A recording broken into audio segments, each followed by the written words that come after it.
Indian sports नेहमी passion, talent आणि जुगाडवर चालला आहे. पण बरेच वर्ष आपल्या ॲथलीट्सची स्वप्न यंग ऑलिम्पियन्स पासून ग्रासरूट फुटबॉलर्स पर्यंत अनसर्टन आणि इनकन्सिस्टंट सपोर्टवर टिकून होती.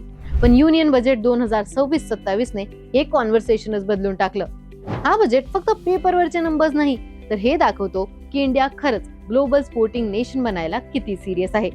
युनियन बजेट 2026-27 मधला एक मेजर हायलाइट म्हणजे स्पोर्ट्स फंडिंग मधील मोठा जंप. अलोकेशन 2025-26 चा 3346 करोड पासून 2026-27 मध्ये साधारण 4479 करोड पर्यंत वाढला आहे, जी लगभग 1133 करोडचा इन्क्रीज आहे. ही वाढ इन्फ्रास्ट्रक्चर डेव्हलपमेंट, ॲथलीट सपोर्ट आणि लॉंग टर्म स्पोर्ट्स प्लॅनिंगवर स्ट्रॉंगर कमिटमेंट दाखवते, जे एरियाज इंडियन स्पोर्ट्ससाठी खूप वर्ष वीक राहिले आहेत. खूप काळ इंडियन स्पोर्ट एक रिॲक्शनरी मॉडेल फॉलो करत होते. मोठ्या विक्रीज नंतर फंडिंग वाढवायची आणि रिबिल्डिंग फेज मध्ये कमी करायची. इन्फ्रास्ट्रक्चर फक्त काही सिलेक्टिव्ह सिटीज मध्ये होते आणि ग्रासरूट डेव्हलपमेंट स्टेट फेडरेशन किंवा प्रायव्हेट अकॅडमीजवर डिपेंड होते. पण 2026-27 चा बजेट हा अप्रोच बदलायचा प्रयत्न करतोय, शॉर्ट टर्म फिक्सेस पासून लॉंग टर्म प्लॅनिंग कडे, जिथे फोकस आहे सस्टेनेबिलिटी, सिस्टम आणि स्केलवर. या बजेट मधला एक मोठा टेक अवे म्हणजे स्पोर्ट्स इन्फ्रास्ट्रक्चर डेव्हलपमेंटवर पुन्हा फोकस. फक्त इलाइट इव्हेंट्स मध्ये स्टेडियम बांधणार नाही, तर district level facilities, training centres आणि कम्युनिटी ग्राउंड्स अपग्रेड करण्यावर पण भर दिला जात आहे. हे इम्पॉर्टंट आहे कारण इंडियामध्ये टॅलेंट फक्त मेट्रोज मधून येत नाही, ते स्मॉल टाउन्स, रुरल बेल्ट्स आणि गव्हर्नमेंट स्कूल्स मधून पण येतं. लोकल लेवलवर क्वालिटी इन्फ्रास्ट्रक्चर मिळाले तर रॉ टॅलेंट आणि प्रोफेशनल अपॉर्च्युनिटी मधला गॅप सिग्निफिकंटली कमी होऊ शकतो. ॲथलीट सपोर्ट आणि हाय परफॉर्मन्स प्रोग्राम्स हा पण एक इम्पॉर्टंट फोकस आहे.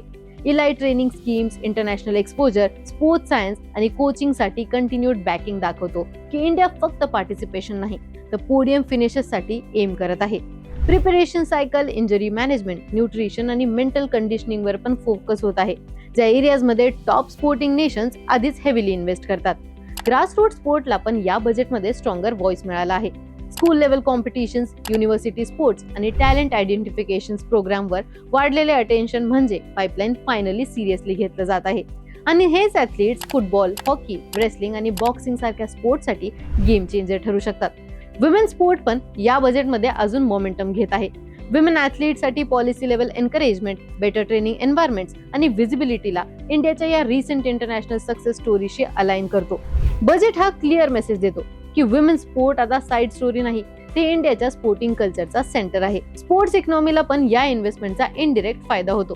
इन्फ्रास्ट्रक्चर, लीग्स आणि ट्रेनिंग इकोसिस्टम मध्ये इन्व्हेस्टमेंटमुळे कोचेस, फिजिओथेरपिस्ट आणि एनालिस्ट, कॉन्टेंट क्रिएटर्स यांनाही इव्हेंट प्रोफेशनल साठी एम्प्लॉयमेंट जनरेट होते. स्पोर्ट्स आता फक्त मेडल जिंकण्यापुरता सीमित नाही, तर एक इंडस्ट्री बनत आहे, ज्याचा इकॉनॉमिक आणि सोशल इम्पॅक्ट आहे. तरीही चॅलेंजेस अजून पण आहेत. एक्झिक्युशन सगळ्यात मोठा फॅक्टर आहे. फंड्स टाइमवर ग्राउंडवर पोहोचले पाहिजेत, फेडरेशन अकाउंटेबल असले पाहिजेत आणि ॲथलीट्स प्रत्येक पॉलिसी डिसिजनच्या सेंटरमध्ये असले पाहिजेत. ट्रान्सपरंट इम्प्लिमेंटेशन शिवाय सगळ्यात प्रॉमिसिंग बजेट पण इम्पॅक्ट घालवू शकत नाही.